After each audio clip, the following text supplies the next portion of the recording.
Shalom a todos. Hoje nós vamos de Talmud Essencial. Talmud Essencial do Rabino Adin Staunsaltz, de abençoada memória.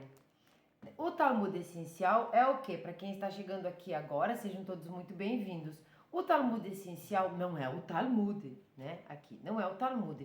É um compêndio, não seria esse o nome. Um concentrado também não, seria um manual de como nós conhecermos o que tem dentro do Talmud. Então, quem está acompanhando a playlist já entendeu e provavelmente já está até conseguindo imaginar, ou se já tem um Talmud em casa, já sabe onde achar as coisas, onde está escrito que o Rashi comentou, onde estão as Tosafot. Eu sempre reparto isso em Tosafot com o Rashi para nós nos entendermos. Então, ele é um manual do que tem dentro de nós conhecermos do que se trata, do que tratou o Talmud, compreender que é uma obra inacabada, que é a nossa Torá oral. Então os sábios trouxeram toda a lei escrita e colocaram isso no Talmud para que ficasse prático, para que pudesse passar adiante a lei oral. O que fazer com os tefilim? O que é tefilim? Como é que eu coloco, né, isso dentro do judaísmo? Aqui nós, como Bnei Noach, nós estamos aprendendo de o que tem dentro do Talmud e como fazer para entender, para nos familiarizarmos, nos habituarmos com aquela leitura. Por quê? Porque são discussões ferrenhas dos sábios, né? Então, assim, tínhamos então a Mishnah, que nós já trabalhamos o Pirkei Avot aqui no canal, na Ética do Sinai. Esse é só um exemplo, mas tem muitos e muitos tratados de Shabbat, tratado Rosh Hashanah, tratado das Brahot, enfim, vários tratados que foram discutidos. Então a Mishnah primeiro começou com aquelas discussões, mas eles tiveram medo que ficasse perdido. Aí vem a Guimará. Na verdade, o Talmud nada mais é que a Guimará, né? A discussão dos sábios de Yerushalmi e os sábios da Babilônia. Então nós temos aqui o Talmud Bavli, que é o mais utilizado, tá? Ele é o mais utilizado, porque foi o que menos teve perda dos tratados, né? Eles estavam começando a ser queimados, existiu uma proibição de estudar, por isso as coisas acabaram tendo que ser escritas, a lei oral. Isso é muito natural e muito certo, né? Muito correta essa atitude dos sábios, porque nós sabemos que a lei oral, a escrita já é deturpada, mas a lei oral, ou as coisas orais mesmo, as coisas que nós passamos uns para os outros, os telefones sem fio, acaba sempre chegando no último de uma maneira diferente do que começou, interpretação errônea, entendeu errado, enfim, foi muito importante. Muito importante. Nós estamos bem no final do nosso serviço aqui, do nosso trabalho no Talmud. Nós temos aqui a redação, olha só uma página aqui do Talmud Essencial, já mostrei para vocês várias, né? Onde ele explica aqui todos os momentos mais importantes, o Got, Tanaim, os Amoraim, nós vimos um por um, vocês lembram? Se não tem que voltar lá no canal, voltar na playlist e começar do zero. Bom, a redação final do Talmud foi em 500 da Era Comum. Então vejam que foi muita coisa trabalhada, né? As discussões dos sábios da Mishnah, terminando, aí foi para a Guimará, e a Guimará se fez o Talmud, das discussões dos grandes sábios, das grandes academias. Me enrolei um pouco aqui, mas nós estamos na terceira parte. Tá? A terceira parte é o método, já vimos vários, já estamos no capítulo 35. O último, para quem vem acompanhando, foi sobre a Agadá, e as pessoas gostam desse assunto, né? A Agadá no Talmud. Hoje nós vamos ver o que é um erudito. Isso é bem importante, não é mesmo? A gente fala assim, nossa, aquele era um erudito, fulano era um sábio, não sei quem era um mestre, tem uma ótima erudição, e nós não entendemos muito bem. Nós vamos ver aqui o que era um erudito dentro do Talmud. Quem está aqui há mais tempo, eu continuo perguntando e pedindo as mesmas coisas. Vai lá nos comentários.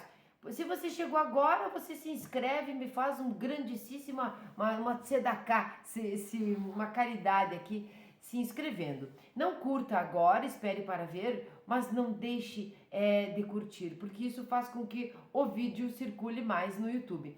Então curta se você gostou. Se você não gostou, não seja um hipócrita, não precisa curtir. O que eu posso fazer? Não posso fazer nada, eu estou aqui tentando falar a verdade. Então não curta se você não gostou. Mas se você gostou, você acha que o meu trabalho está sendo bom, que você está começando a conhecer o que tem dentro do Talmud, se isso ajudou, você terá mais segurança para abrir um Talmud, que não é nada fácil, mas segurança para começar uma jornada de estudo do Talmud, que provavelmente nós não vamos ter o estudo do Talmud aqui, mas você está seguro para abrir um livro do Talmud, um tratado e entender pelo menos a estrutura dele, o que tem dentro, né? Então, qual é o meu pedido? Meu pedido é que você comente aqui embaixo se você está se sentindo seguro.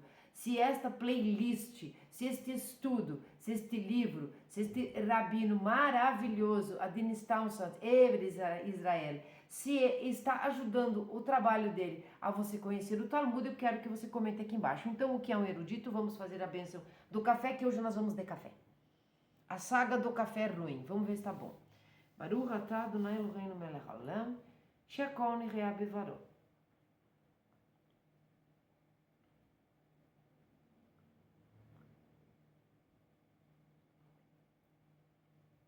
Doce, forte e quente. Vejam que a gente começa falando daquilo que mais gosta, né? Algumas pessoas pegam um café e dizem está forte, está quente, está amargo. Aquilo que você mais gosta, a boca acaba falando antes, né? Doce, forte e quente, é assim que eu gosto. Então vamos lá, o que é um erudito? Toda cultura tem sua elite. Pessoas que representam um ideal que outros se esforçam por emular ou atingir. Às vezes as pessoas não sabem o que é emular. Emular é imitar, tá? Por isso, os sábios dizem que nós precisamos emular Deus.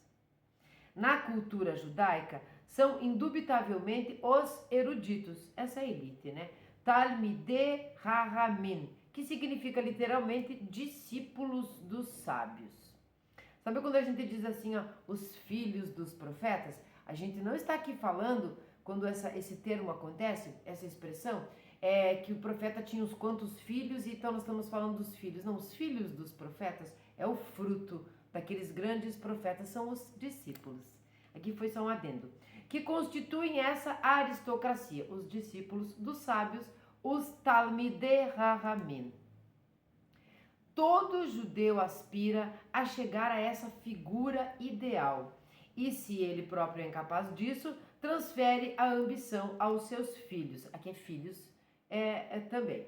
Os eruditos sempre gozaram de status preeminente como aristocratas favoritos que desfrutam vantagem em todas as esferas. Na maioria dos períodos, a sociedade judaica foi regida por homens instruídos, sendo os líderes de cada comunidade escolhidos entre os melhores eruditos. Até quando outros elementos da sociedade ostentavam considerável influência, eles sempre se colocavam em certa medida sob a orientação dos doutos. Mais um golinho. Nada que está dentro do Talmud nós não vamos saber que está lá depois de estudar todo este livro aqui. Nós saberemos o que tem lá. Tratava-se de uma aristocracia no mais verdadeiro sentido, os melhores do povo. Os eruditos sempre encorajavam os demais a estudarem e assim ingressarem em suas fileiras e jamais constituíram uma unidade hermeticamente fechada, dado que a única qualificação exigida para a admissão era a capacidade escolástica. Os sábios nunca defenderam exclusividade e no correr dos séculos seu número foi aumentado com os filhos talentosos de pais sem instrução. Aqui aí já é os filhos da maneira primeira que eu falei. Os filhos de pais sem instrução. Então, você não precisa que o seu pai seja um erudito, seja um sábio, isso em qualquer coisa na nossa vida, para que você seja. Você não precisa que o seu pai seja um sábio de Torá, para que você seja. Assim como quando seu pai é um sábio de Torá, não significa que você seja. Então, nós precisamos entender isso, viu? Porque essa mania de dizer assim, ai, meu pai isso, minha mãe aquilo, o fulano aquilo, eu também sou. Não é assim, você vai precisar estudar. Esse tipo de herança não é uma herança simplesmente herdei como uma terra. Aqui é uma herança diferente. Você precisa estudar. Então, quando diz filhos aqui, não é só os filhos de sangue, sim os discípulos, né? E os filhos de sangue também, se quiserem estudar. Diversos sábios registraram com pesar no Talmud que não há eruditos que tenham gerado eruditos. Ai, ai, ai. Isso é uma pena, mas e proveram uma explicação metafísica. Com isso, que tem 2 pontos, com isso as pessoas saberiam que não se pode herdar conhecimento, dado que os filhos dos doutos muitas vezes nada tinham a oferecer senão o antecedente familiar, enquanto os filhos dos pobres, sem instrução, não podiam ser desdenhados, porque deles sairá a Torá. Brotará conhecimento. Quando diz sairá a Torá, brotará conhecimento. Por quê? Porque o conhecimento não é uma herança, né? A sabedoria é algo bem nato, algo que nasce conosco, é nato, né? A sabedoria, nós vamos lapidando, nós conhecemos, nós podemos ver às vezes até uma criança sábia. Os cabelos brancos não dizem respeito a ser ou não um sábio, a ter ou não sabedoria, né? É o mais normal da gente imaginar que pela experiência, mas isso não é categórico. Já o conhecimento precisa ser buscado. Um sábio precisa buscar o conhecimento, um não sábio precisa buscar o conhecimento. Esse conhecimento, este virar com a Torá, é o conhecimento, é a busca do conhecimento. E pouco importa se o seu pai é ou não um erudito. Era triste isso para eles, porque seria bom, né, que fosse passado, mas não é assim. Não acontece por osmose, você precisa estudar. De fato, então assim, já vou dizendo aqui, não fiquem se sentindo inseguros, não entendi nada ou não sei nada e fulano lá sabe tudo e eu não sei nada. Porque o acesso ao conhecimento está para nós todos. Precisamos nos empenhar, né, ter disciplina, se nós quisermos. Mas nunca pense que você não é capaz. Nós todos somos capazes, não só de lapidarmos a nossa sabedoria, de sermos pessoas sábias, mas somos capazes de obter conhecimento, não informação. Posso aqui chegar para você e dizer, está acontecendo isso aqui, está acontecendo lá. Li num livro que isso é assim, isso é assim. São informações que você mesmo pode ver em qualquer lugar. O conhecimento é quando você tem informação, quando você tem aquela sabedoria, né? Mesmo que ela seja ainda não lapidada. E você busca e consegue interpretar, absorver e entender. Esse é o conhecimento. Este é o conhecimento. Lembram da Sefirot que nós falamos em outros momentos, né? Então, de fato, isso não significa que não houvesse famílias distintas nas quais a erudição passava de pai para filho, né? Então, isso não era uma regra. Tais como os filhos dos patriarcas da casa de Hillel, ou nas quais a distinção escolástica se mantinha por muitas gerações. E a família do Rashi é o melhor exemplo disso. Lembrem-se aqui que não quero dizer que não possa ser assim. Que você é uma pessoa muito conhecedora e seu filho não vai ser. Não quero dizer, né? Mas esse não é um determinador do conhecimento. Esse realmente não passa por hereditariedade. Pode passar as instruções do pai, como nós vamos ver aqui sobre o Rashi. Então, e a família do Rashi é o melhor exemplo disso. Seu status, entretanto, não resultava de vantagem social, mas de talentos hereditários que seriam postos à prova no mesmo teste de erudição, a que seriam submetidas também outras famílias, ainda que socialmente inferiores. Exemplos como o Rabi Akiva, que começou a estudar em idade avançada e alcançou, afinal, os mais altos escalões de cultura, foram raros, mas isso ocorreu porque toda criança que mostrasse talento para o estudo era incentivada pela sociedade, não sendo obrigada a retardar sua instrução até se tornar adulta. Extremamente importante. Percebe que o seu filho lá tem uma tendência, uma facilidade, uma vontade de estudar determinado assunto, da Torá, estamos falando de Torá, mas que é difícil, mas ele demonstra a sua vontade, não espere que o seu filho seja adulto, né? Dentro do judaísmo, os judeuzinhos, os erudim bem, os Yehudi bem pequenininhos, o que eles fazem? Os eladim, as crianças, eles estudam desde cedo. Mas o que precisa aqui para você incentivar este conhecimento? Né? Que vai ter que ser buscado. Incentivo. Então não fique incentivando seu filho a fazer bobagem. Incentive a que ele estude, a que ele busque conhecimento. Até porque a ignorância é o maior motivo do sofrimento da humanidade. Então, aquele que não for ignorante, que conhecer as coisas, que for um estudioso, ele tem mais chances de se defender das inverdades do mundo de uma maneira geral, principalmente nos assuntos de Torá. Então não espere que ele seja adulto. A maioria dos sábios talmúdicos progrediu por seus próprios esforços, sem que suas famílias tivessem situação especialmente favorecida financeiramente, tá? Essa grande abertura na camada dos doutos era em si mesma poderoso instrumento que habilitava os merecedores a estudarem e desenvolverem seus talentos. De todo homem que se esperava que se tornasse um erudito na medida da sua capacidade, e todos os que conseguiam realizá-lo encontravam lugar na camada superior, que era, portanto, uma verdadeira aristocracia. Eu não sei porquê, mas agora eu me lembrei dos Aristogatas. Animação da Disney, sabe? Que tem a Marie, porque a minha gata tem o nome de Marie, mas não é por conta dessa aí, é de outra. Bom, definição de um erudito. Então vamos entender o que é um erudito aqui nos dizeres do Rabino Adin Staunsaltz. Como se pode definir um erudito? O primeiro e mais importante critério é que ele seja capaz de estudar e entender a Torá. Uau!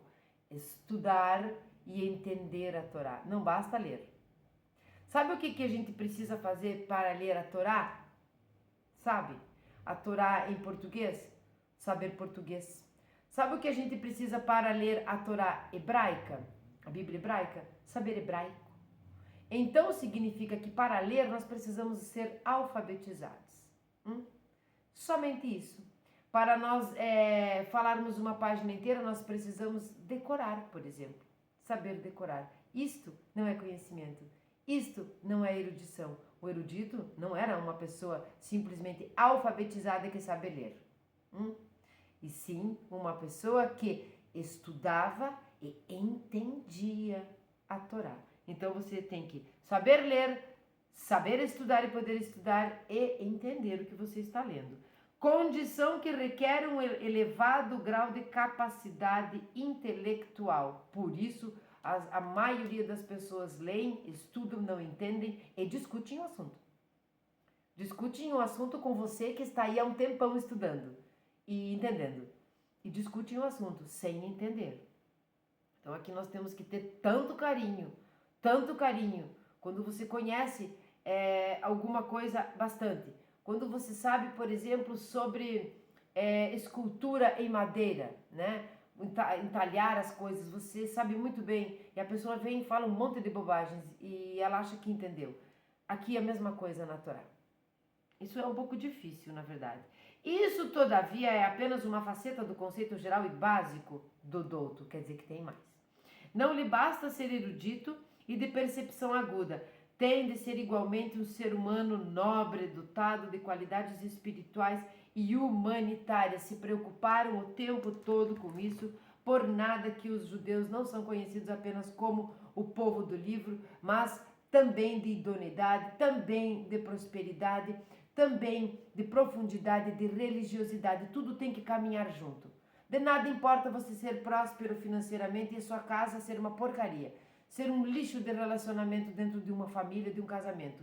De nada adianta ser maravilhoso dentro de casa, ter uma prosperidade financeira, mas com relação à comunidade ou às pessoas ou os alunos de Yeshiva, você ser também uma porcaria. Desculpe o porco novamente. Porco e burro aqui sofrem comigo, porque eu não sei qual é a expressão para usar. Então, quando é muito ruim, né? Não basta uma coisa ou outra. Aqui se busca um ser completo.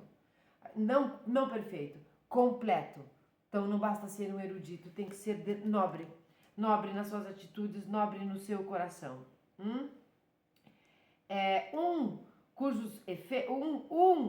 Cujos feitos não sejam compatíveis com suas teorias, quer porque sua moral não esteja acima de qualquer dúvida, ou porque não observe estritamente os preceitos. Não pode ser considerado um verdadeiro douto e, portanto, é pior que o ignorante. Os próprios sábios disseram: os erros deliberados do indivíduo não instruído são considerados não intencionais, enquanto os erros não intencionais dos eruditos são considerados deliberados. Por quê? Porque se você hoje sabe de algo, isto que você sabe te torna responsável sobre aquilo que você sabe. Então, se um ignorante faz algum erro, que de Torá estamos falando, é intencional, ou ele simplesmente erra porque é ignorante, então entende-se que é sem intenção, né? Mas se um erudito faz alguma coisa, um douto ali, que se diz douto, faz alguma coisa dentro dos preceitos, deixa de fazer alguma coisa ali, ou a sua moral ela é abalada, ele não é uma pessoa muito moral e ética na sua vida, no seu cotidiano, isto é considerado um erro, é considerado intencional. Por quê? Porque agora ele tem a responsabilidade. Eu não sabia que era assim, mas agora você sabe, faça certo. É isso que quer dizer. Ao erudito não basta fazer belas prédicas, ele tem de praticar o que prega. E quando há incongruência entre teoria e prática, um homem já não pode ser considerado douto. Porque nós vemos que não é aquilo exatamente que você diz, ou aquilo que você manda o seu filho, os seus alunos a fazerem, mas é o exemplo, né? Tudo tem que caminhar junto, você precisa ser o exemplo, ser aquilo. Para que uma pessoa aprenda, cresça e seja incentivada, ela quer que o seu mestre seja algo completo, porque ela vai seguir, ela vai emular o seu mestre. Então ele precisa ser, vamos dizer aquela palavrinha do bem, ele precisa ser realmente completo. Sabe que tem uma história assim, então o professor, o mestre, tá? O mestre rabino era maravilhoso, ensinava ética, ensinava as coisas, ensinava o Shabat, ensinava, enfim, ele tinha muito conhecimento, podia pôr isso na prática e os alunos adoravam ele. Palavra adorar aqui no sentido de gostavam muito.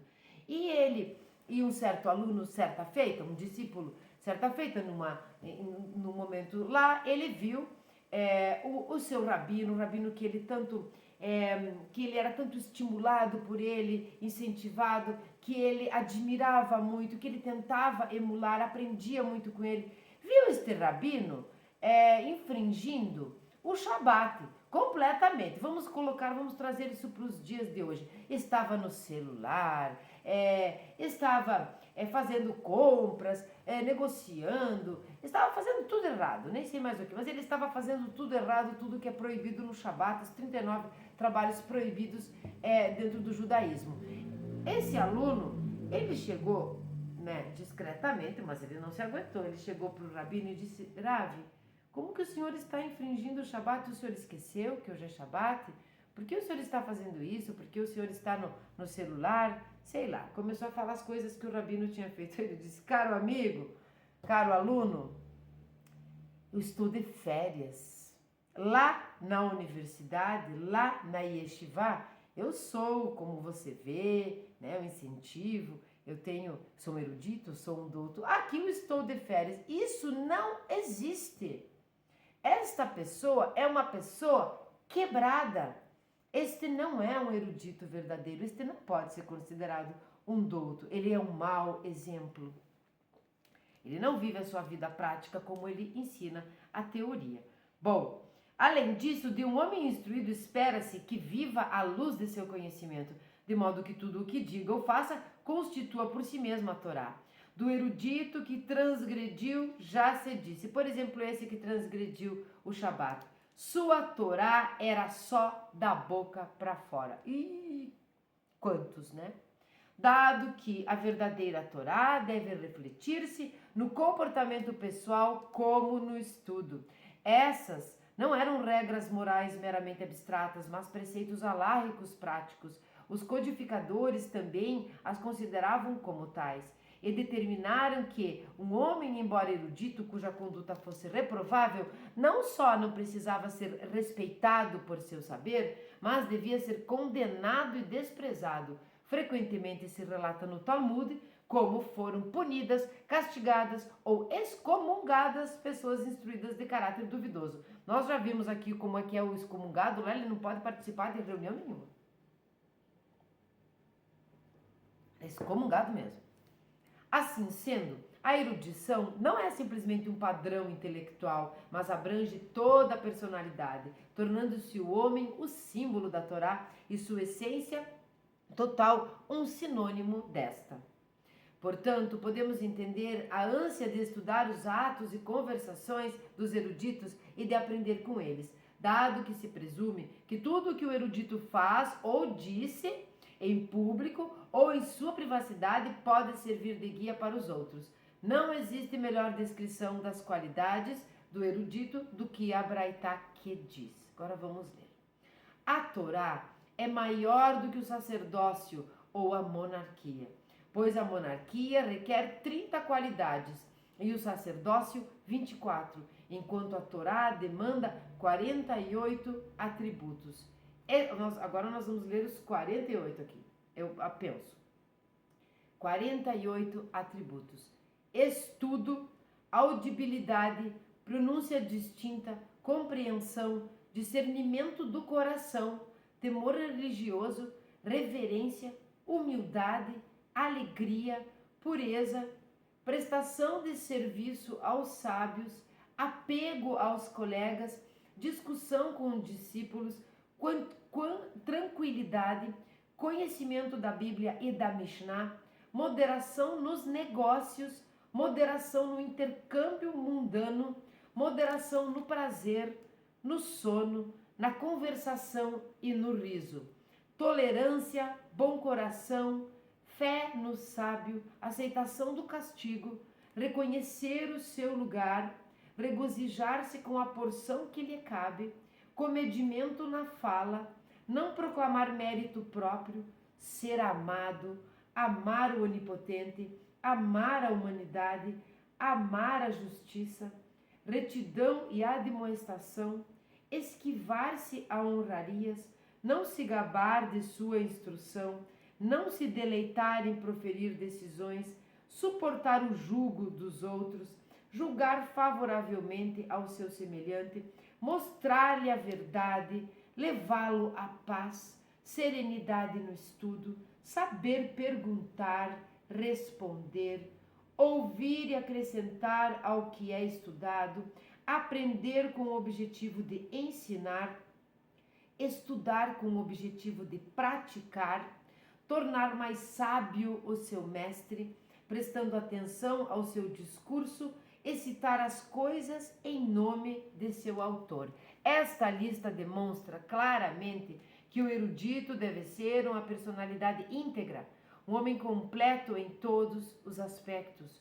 Quando entendemos as rígidas exigências feitas ao erudito, também compreendemos as qualidades atribuídas pelos próprios eruditos aos de sua classe. O erudito não é apenas um homem que estudou, mas também é a personificação da própria Torá. Olha o tamanho da responsabilidade.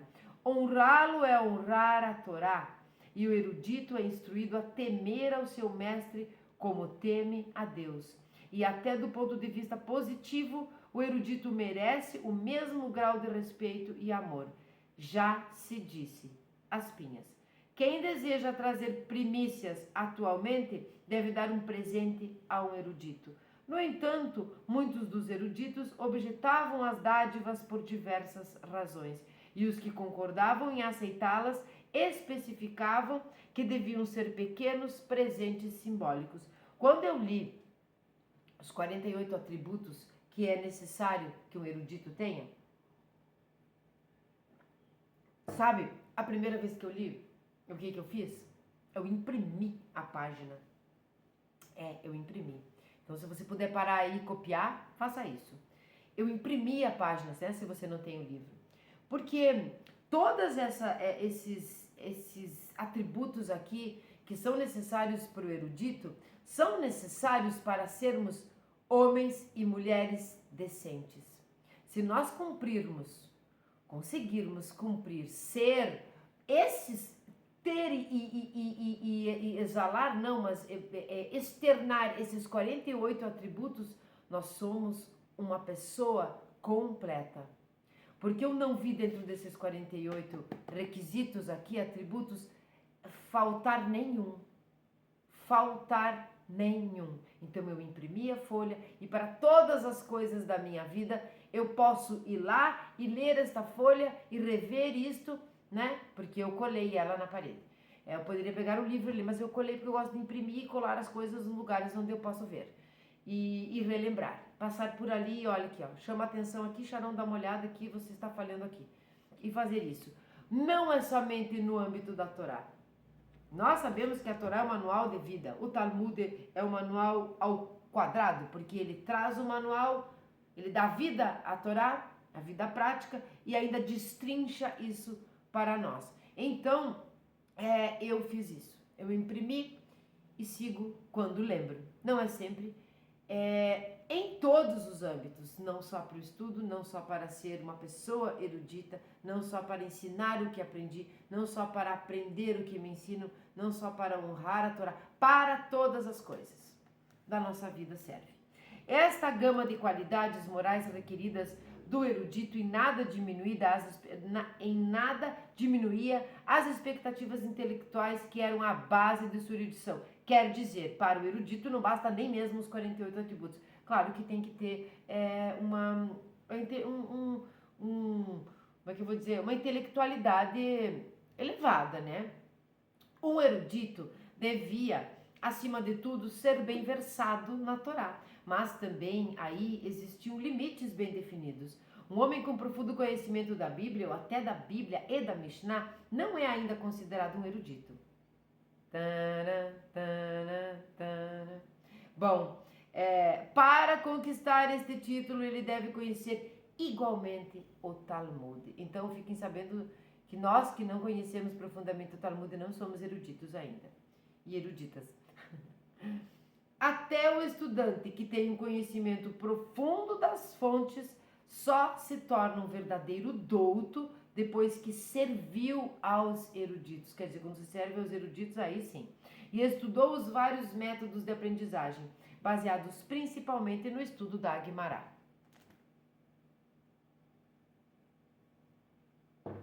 Não sei exatamente em qual dos capítulos aqui nós estudamos muito, nós vimos como é que são os métodos mesmo, desta terceira parte, os métodos de aprendizagem, né? Agora nós vamos ver o subtítulo Categorias. Deu um monte de mensagem para nós até aqui, né? Não basta dizer, não tem que fazer. Não basta fazer, tem que ser. Então você tem que pensar, tem que dizer, tem que fazer, tem que ser, né? Aqui, pensamento, fala e ação também diz respeito ao que você é como pessoa. Você é ou não é uma pessoa decente? Você é ou não um possível erudito? Categorias. O próprio Talmud reconhece a existência de várias categorias de eruditos, classificados pelo caráter e método de estudo. Alguns são sobretudo eruditos, outros são extremamente perspicazes, alguns são peritos em pilpul, já vimos isso, que é a dedução lógica. É as maneiras, né? Outros excedem em discussão, mas são incapazes de chegar a conclusões práticas. Outros, enfim, distinguem-se por suas decisões esclarecedoras, mas são mais fracos em outros campos. Vejam que, quem já abriu um Talmud aí viu a quantidade de discussões, algumas ficavam, então vamos usar essa, mas não eram descartadas as outras. E a gente vê que o que nós estudamos aqui sobre os tipos, né, ali a dedução lógica, aquele que não sabia trazer a prática, aquele que sabia, nós estudamos já isso aqui. Nós vamos ver lá que isso fez do Talmud ser um aprendizado, os tratados do Talmud ser tão rico, porque tinha todos os tipos, todos eruditos, mas a cada um com a sua facilidade maior em algum âmbito dentro da sua erudição. E tudo isso é aproveitado. Tudo isso. Entretanto, várias qualidades básicas são requeridas de todos os eruditos e de seus métodos de estudo. Sem dúvida, um homem com profundo conhecimento oral de todo o Talmud dispõe de um instrumento extremamente importante para o estudo, mas isso não o classifica automaticamente como um distinto erudito, nem uma excepcional agudeza e percepção da proposição de questões são sempre traços peculiares aos eruditos. Inclusive, a pessoa pode ser tímida, por exemplo. Bem expansiva, outra pode ser tímida, outra pode ser retraída, né? Uns são mais objetivos, uns são menos objetivos. A combinação ideal de talentos inclui estreita familiaridade com certa quantidade de material básico, dado que sem esse conhecimento ele é incapaz de lidar com problemas mais profundos e só pode empenhar-se em especulação vazia. Mesmo que houvesse muitas especulações, não poderiam ser vazias. Então, tudo era minuciosamente pesquisado, estudado, investigado. E aqui volto a falar sobre aquela historinha do ratinho, que é extremamente importante para nós entendermos ludicamente como é que eles pensavam nessas épocas talmúdicas, antes também da Mishnah. Então, como é que eu vou saber se tem a quantidade de hametz, se eu conseguir tirar tudo de dentro de casa, se eu vejo um ratinho que entrou e trouxe uma migalhinha? E de repente eu tiro aquela migalhinha e vejo que na verdade era uma gangue de ratinhos. Já falamos aqui umas 4 vezes sobre isso. Então eles minuciosamente estudavam, é hametz, não é hametz, tiro o rato, mato o rato, pego o rato, não faço... Essas coisas são minuciosas, investigações, não eram simplesmente especulações vazias. Aí de repente não é hametz. De repente pega o rato. Não, era estudado, era investigado, foi discutido e foi chegado, sim, em vereditos. Por outro lado, o estudioso do Talmud também deve ser capaz de analisar todos os métodos de estudo para poder não só chegar à compreensão plena do material, mas também saber por si mesmo examiná-lo e testá-lo. Então, mesmo que eu seja melhor em caligrafia, eu preciso saber um pouco sobre números. Então, eles estudavam todos os métodos de interpretação, de conhecimento do fato e das leis, né? Toda exegese, toda hermenêutica e toda a coisa prática mesmo, a coisa viva ali. Além disso, deve ser dotado de capacidade especial para lidar com problemas talmúdicos e entendê-los no contexto, aqueles problemas que pareciam impossíveis ou aqueles bizarros aos quais nós já falamos aqui.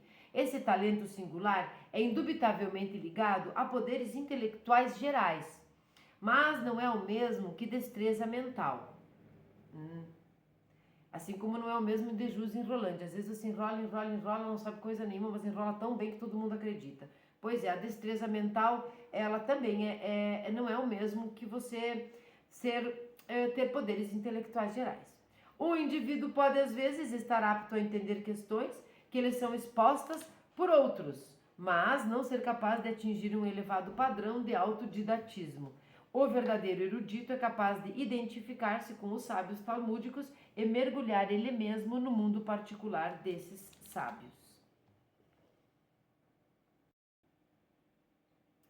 Há um ponto em que se estabelece a diferença entre o homem possuidor de cultura mediana e o que pode vir a ser um grande erudito.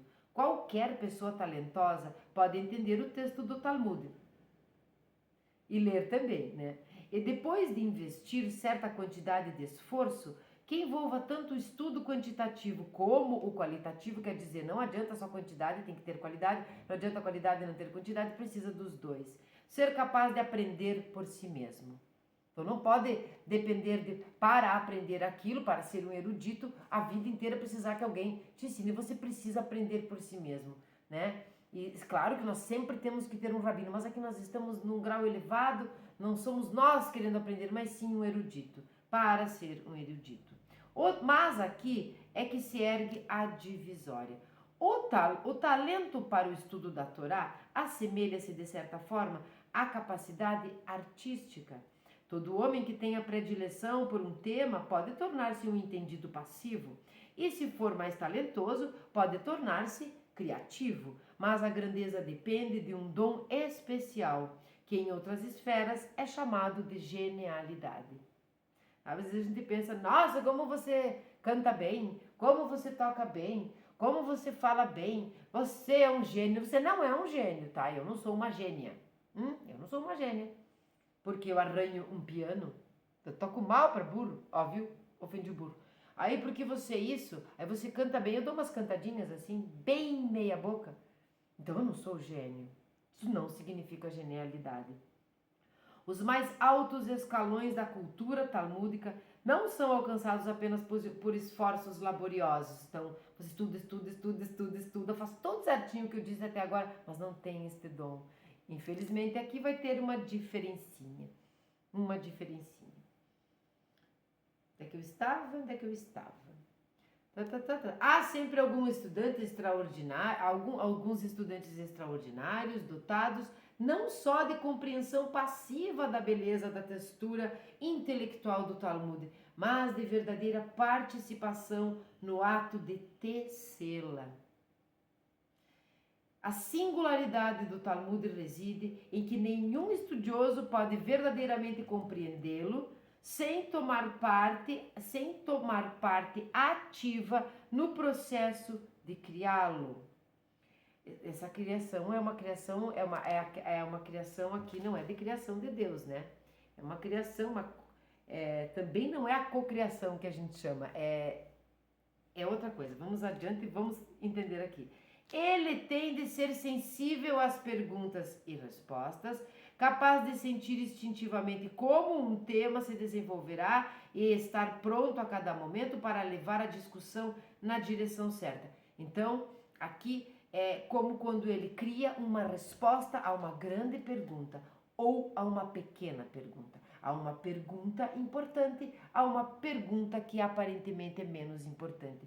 Então, criar, aqui nesse sentido, esta resposta, ou levar uma discussão para o foco certo, da maneira correta, né? Uma discussão, aqui ele está criando essa esfera. Aqui temos dom. Aqui não é simplesmente um erudito estudioso que fica 24 horas por dia estudando a Torá e sabe tudo, onde está cada coisa. Sabe aquela pessoa que decora o versículo, o capítulo ou não sei o que em todos os lugares? Mas quando você vai perguntar para ela alguma coisa dentro das coisas que ela estudou, ela sabe, ela faz aquilo que é um dos 48 atributos, ela sabe dar a fonte, mas ela não sabe responder no imprevisto uma pergunta no dia a dia sobre algo. Ela não conseguiu concatenar essas coisas. Então, se nós soubermos está na Bíblia e está mesmo lá, e nós não estamos mentindo que está lá ou não, nós não precisamos decorar. Nós precisamos entender e buscar juntos com a pessoa, né? Se for o caso.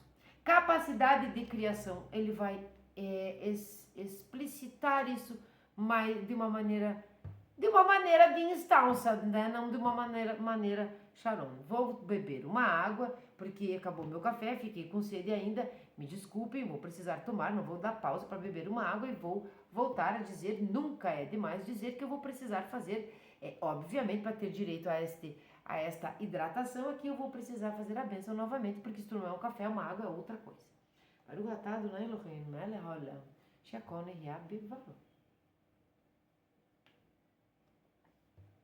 Capacidade de criação. Um verdadeiro erudito é, portanto, sempre parte do Talmud. Criador ele mesmo por meio do seu estudo e invenções próprias. Havia uma boa causa para a demanda feita a todo erudito para que não apenas estudasse, mas também introduzisse novas interpretações, dado que a capacidade de criar algo novo é a capacidade de sentir a profundidade da obra original e de, ao acrescentar-lhe seu entendimento, dar-lhe continuação.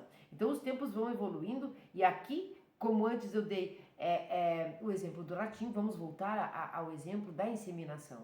Né? Algo que foi utilizado muito tempo depois, mas precisou que fosse colocado ali. Então, é importante para essa criação, né? Essa exposição essa interpretação variada dentro do Talmud. O douto, nem todo erudito está apto a acrescentar ideias totalmente novas. O douto solitário, que faz suas próprias descobertas, verificará muitas vezes que suas opiniões já foram registradas pelos eruditos de gerações anteriores. Eu não sei se isso dá uma frustração ou se encoraja a gente. Sabe quando você... Vamos ver se aconteceu já com vocês. Você pensa uma coisa bem bonita. Nossa, você pensa uma coisa bem maravilhosa, assim, uau! Olha esse pensamento que eu tive agora, olha essa ideia que eu tive agora, olha essa interpretação que eu tive agora.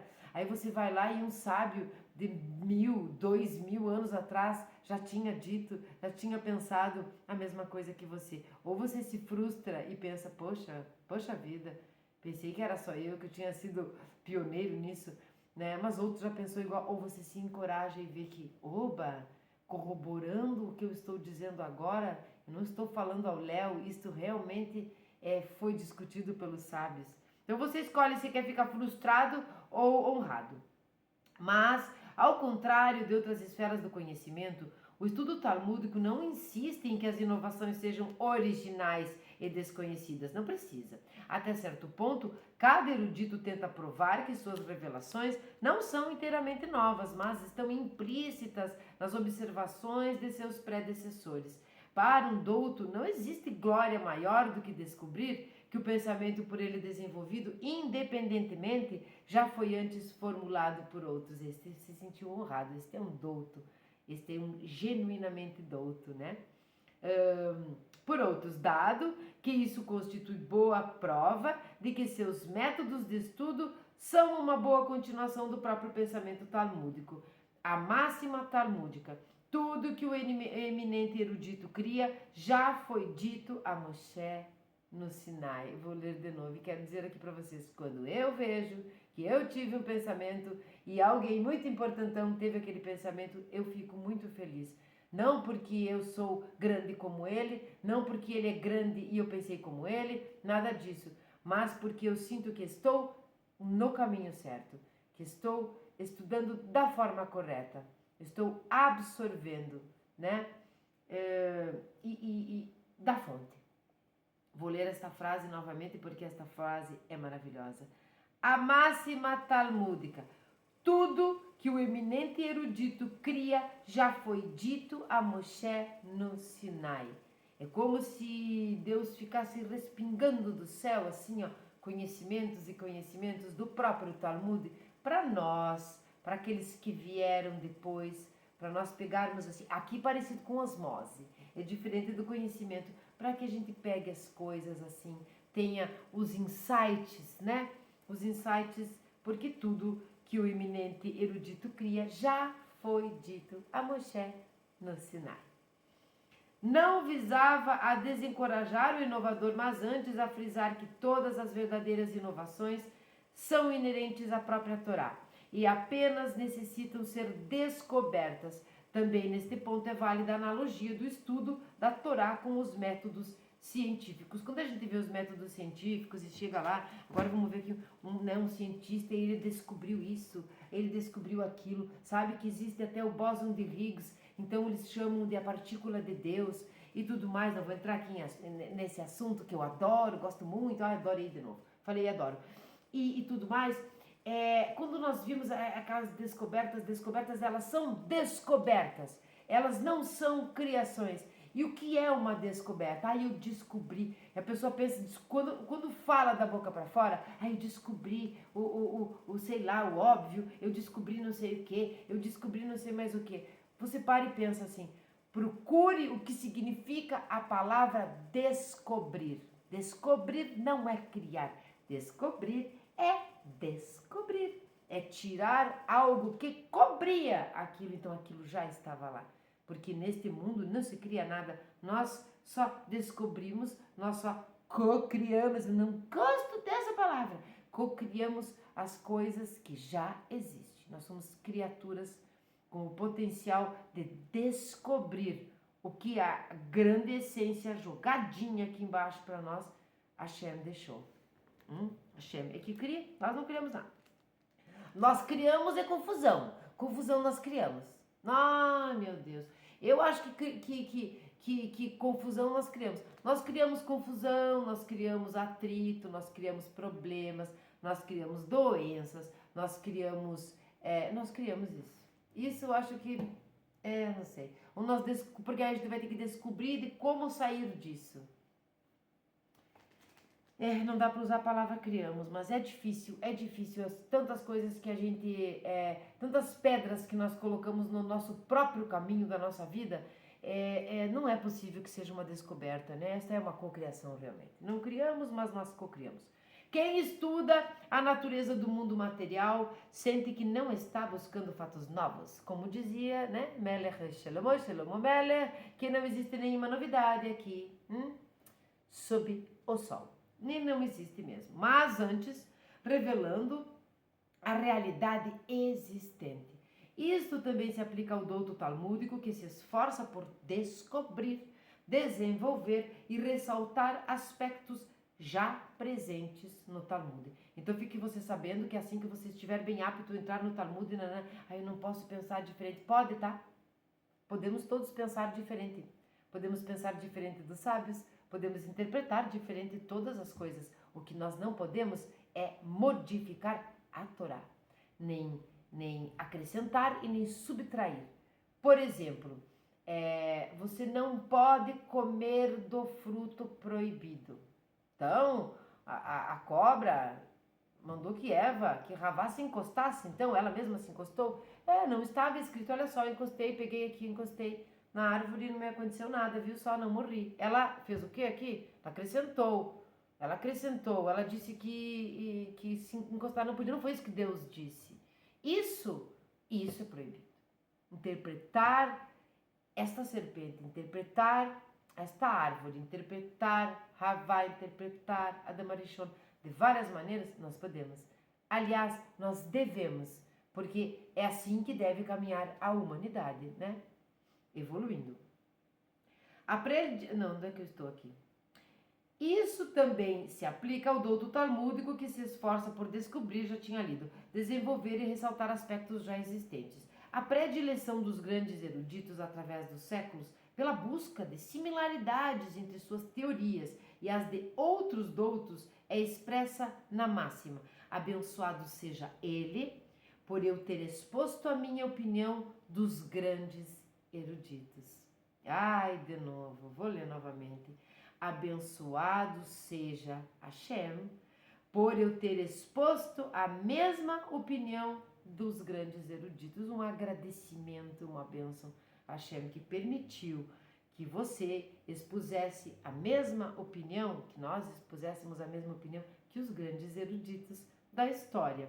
A renovada substanciação das palavras dos grandes sábios que o antecederam é, para o erudito, como que a substanciação experimental de suas próprias teorias. Inovação e substanciação, portanto, são mais complementares do que conflitantes, e todo erudito procura a sua própria maneira chegar à Torá do Sinai. Esse a Torá é com crase, porque todo erudito, porque todos nós, mesmo sem sermos eruditos, procuramos afinco entender e chegar mais próximos à Torá do Sinai. A lei que foi entregue, estou arrumando uma coisa aqui, a Moshe Rabbeinu. A lei da Torá, a Torá escrita, a Torá oral e tudo mais para toda a humanidade. Esse foi o Talmud essencial do Rabino Adin Stausholz, o capítulo 35 da terceira parte, sobre método. Já vou aqui adiantar para as vossas pessoas estudiosas, porque essa é uma playlist de estudo, não é uma playlist. São demoradas e bem. É para quem gosta de estudar, né? É para quem é o povo do livro. Eu, como gosto muito de estudar, cada vez que tem que estudar, para mim é um hobby. Eu gosto de estudar, eu gosto de ler, eu gosto de entender, eu gosto de falar, eu gosto de estar aqui com vocês. Esse aqui é hoje, este momento aqui, é hoje uma das maiores felicidades que eu tenho. Por isso eu espero sempre o feedback de vocês, porque eu estou aprendendo muito.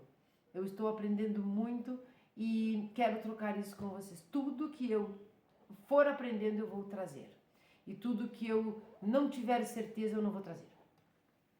Por isso que eu tenho os livros aqui, que é para mim, eu sou o apoio dos livros, não são eles que são apoio para mim. Nós temos aqui então o capítulo 36 ainda, vamos ver, e o capítulo 37. Nós temos apenas mais 2 capítulos e nós encerramos o estudo do Talmud essencial, né? Mais uns 2 vídeos isto encerra, e eu acredito que nós estamos sim aptos a abrir o Talmud por nós mesmos, estudarmos e começarmos a nos familiarizar com o que está lá dentro, porque nós já sabemos o que tem lá dentro. Então, se vocês gostaram, curta, comenta e compartilha. Agora pode curtir, tá na hora de curtir. Curtir, compartilhar e tudo mais. Nós vamos ler hoje o capítulo... Vou tomar uma água. Vamos ler agora o Salmo 82. Um salmo de Asaf. O Eterno está presente na Assembleia Divina, onde se profere a justiça. Ele, entre os juízes, promulga sua sentença. Vós, porém, ó juízes, até quando sentenciareis perversamente, favorecendo os malévolos? Fazei justiça ao desfavorecido e ao órfão. Procedei corretamente para com o aflito e o desamparado. Libertai o oprimido e o indigente. Salvai-os das mãos dos ímpios. Eles, os juízes, porém, nada sabem e nada querem compreender. Vagueiam pelas trevas da ignorância e da insensibilidade. Abalam assim os fundamentos que os sustentam a terra. Eu disse, vós, ó juízes, sois como os anjos, todos vós sois filhos do Altíssimo. Porém, como todo ser humano, também haveis de morrer, e como qualquer príncipe haveis de sucumbir. Levanta-te, ó Eterno, e julga tua terra, pois a ti pertencem todas as nações. Até um próximo dia. Shalom a todos. Até mais.